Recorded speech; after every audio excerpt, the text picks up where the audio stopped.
Hi, I'm Ryan. Thank you for visiting our video. Do you need a professional and reliable mechanic for your car?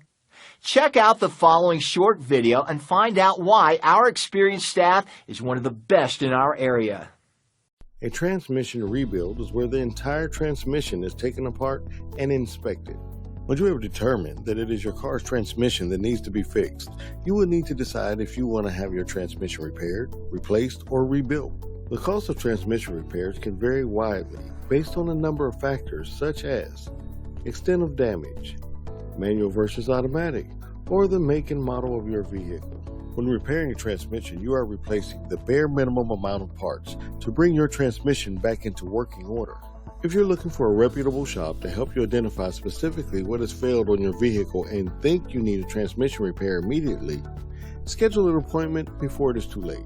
A transmission replacement means that you are replacing your entire transmission. Sometimes this option is called having your transmission remanufactured. Transmission troubles can be both frustrating and costly.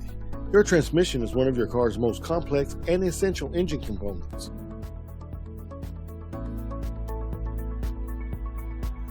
So I hope you liked our video and you'll give us a call. Thank you very much.